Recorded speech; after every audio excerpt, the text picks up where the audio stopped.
जय माता दी। आज की कहानी माता आदि शक्ति के उस शक्तिपीठ की है जो भारत में नहीं बल्कि पाकिस्तान के बलूचिस्तान प्रांत में है। मैं बात कर रही हूँ हिंगलाज माता की।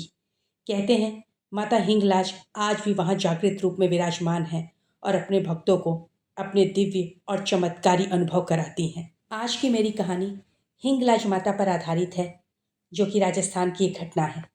कहते हैं कि हिंगलाज माता जिसे भी अपनी शरण में ले लेती हैं, उसका कोई संकट कभी स्थायी रूप से नहीं रहता। यह कहानी एक ऐसे परिवार की है जो माता की कृपा से चमत्कारी ढंग से बच गया। राजस्थान के एक छोटे से गांव में मोहन नाम का एक साधारण किसान अपने परिवार के साथ रहता था।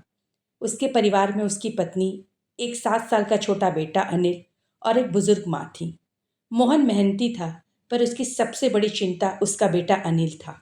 अनिल बहुत ही बीमार रहता था। डॉक्टरों ने कहा था यह बच्चा ज़्यादा दिन नहीं जी पाएगा, इसके फेफड़े बहुत कमज़ोर हैं। घर में मातम छा गया। माँ रोज़ रोती और माता से प्रार्थना करती। मोहन की माँ बचपन से ही हिंगलाज माता के बारे में सुनती थी और वो बचपन में एक बार अपने पिता के साथ पाकिस्तान जब भारत का हिस्सा था तो वह हिंगलाज माता के दरबार गई भी थी और उन्होंने वहाँ पे कई ऐसी चमत्कारी घटनाएं देखी जिससे ऐसे ऐसे चमत्कार हुए हैं जो साधारण रूप से संभव ही नहीं थे। एक रात अनिल की दादी को सपना आया। सपने में एक तेज आभा से भरी देवी प्रकट हुई और बोली, तुम्हारी आस्था की परीक्षा हो रही है। अपने पोते को लेकर मेरे धाम हिंगलाज आओ, वहीं उसका भाग्य बदलेगा। सुबह होते ही दादी ने यह सपना सुनाया। गांव वालों ने कहा, हिंगलाज का धाम तो बलूचिस्तान के रेगिस्तान में है, वहां पहुंचना आसान नहीं। लेकिन माता की प्रेरणा इतनी प्रबल थी कि मोहन ने तय कर लिया, चाहे जो भी हो मैं अपने बेटे को लेकर वहां जाऊंगा। परिवार ने लंबी यात्रा शुरू की। रेगिस्तान की तपती धूप, पथरीले पहाड़ और लंबा रास्ता। मोहन कई बार डगमगाया, लेकिन उसकी माँ का विश्वास अडिग था और ये देख के पूरा परिवार आगे बढ़ता रहा। कई बार सांसें ऊपर नीचे होने लगी, हिम्मत जवाब देने लगी, लेकिन हर बार जैसे कोई अदृश्य शक्ति उन्हें आगे बढ़ा रही थी। इसी बीच वो एक बार मार्ग भी भटक जाते हैं, रास्ता भी भटक जाते हैं। तभी वहाँ एक साधु फकीर न जाने कहाँ से आ जाते हैं और उन्हें माता के दरबार का रास्ता दिखाते हैं और हिम्मत देते हैं कि जा, तू जिस काम से जा रहा है वो बनेगा। जब वे हिंगलाज माता की गुफा तक पहुंचे तो बेटा अनिल बिल्कुल बेहोश हो गया था। पिता ने कांपते हाथों से उसे उठाकर गुफा के भीतर माता के चरणों में लिटा दिया।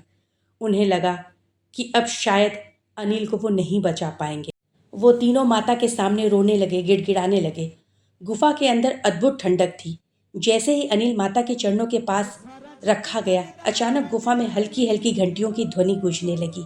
मोहन और उसकी पत्नी ने देखा कि गुफा की चट्टानों से जैसे एक हल्की सुनहरी आभा निकल रही हो। मोहन की दादी तो माता के मूर्ति में, माता के स्वरूप में ही डूब गई थीं।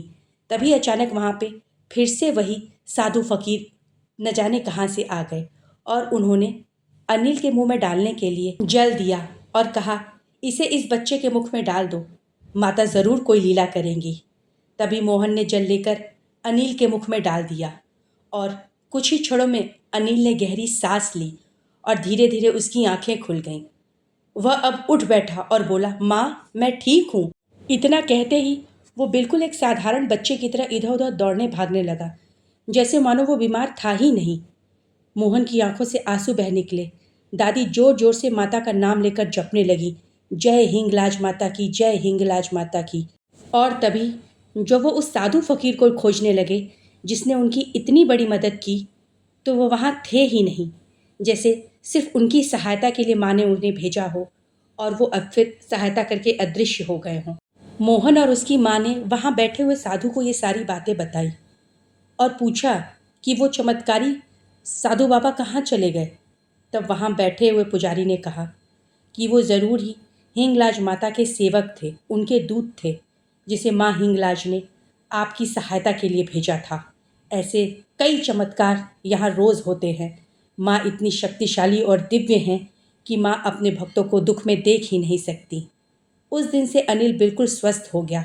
गांव लौटने के बाद लोग इसे एक चमत्कार मानने लगे मोहन का परिवार हर साल नवरात्रि में माता का व्रत रखता और अपनी कहानी लोगों को सुनाता।